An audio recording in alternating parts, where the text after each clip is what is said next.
Omar was a first-year university student. He had done very well in his studies before.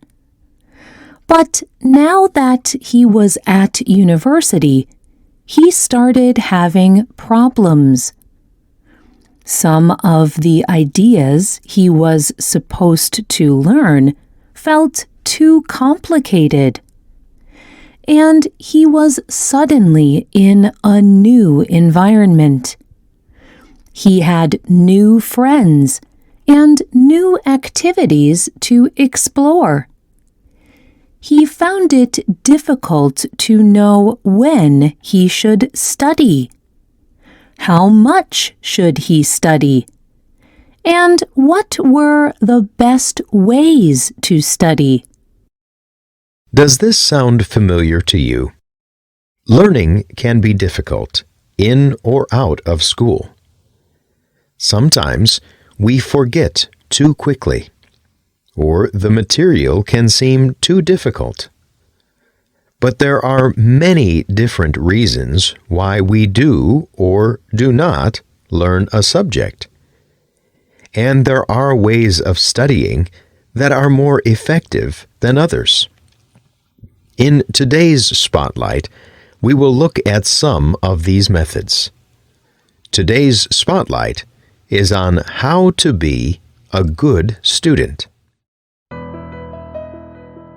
The first step to being a good student is having confidence in yourself. Often, students who are having a difficult time believe it is because they are not intelligent. But this is not true.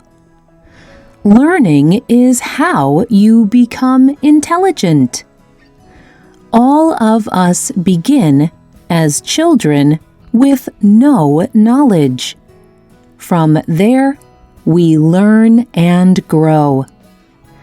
Being a student means continuing this process. It means knowing you may not seem intelligent now, but you will be. Believing that you can learn is the most important step in being a good student. Jeff Nixon is a writer at GEM Learning. He writes about the importance of confidence. Confidence is important in learning at any age. When we feel confident, we are more likely to try new things. That will help us improve our abilities. It will help us build on things we already know. Confidence drives resiliency. This is the ability to recover when something has gone wrong and try again. The second step of being a good student is understanding what kind of learning you prefer. Take language learning as an example. Some people learn language best by listening. They might learn well by listening to podcasts, audiobooks, or even Spotlight English. But other people learn best by doing. It helps them to apply the knowledge. They might need to speak to others to learn best. Some people are social learners and study best with others. Others must be alone to learn. Understanding what style of learning you like can help you enjoy studying more. And when you enjoy studying, you will be better at it. Being a good student also means taking care of yourself. Our brains work better when our bodies are healthy. This means eating well, drinking lots of water, and taking time for breaks. The Feinberg School of Medicine is a university in the United States. Its students take very difficult tests to become doctors. They study for months and take an 8-hour examination. One successful student spoke to school staff after her test. She shared her secret of success: staying healthy. I do not care if I am the 1,000th person to say it. It is important. So I will say it again. Sleep, eat well, and exercise. Honestly, I think that was the most important thing I did. I focused better, and I learned better on days when I was doing those things. Another way to learn more effectively is to make a routine. Have special times each week when you study. And study even if you do not feel like it. Studying is not always entertaining. You may not always want to do it.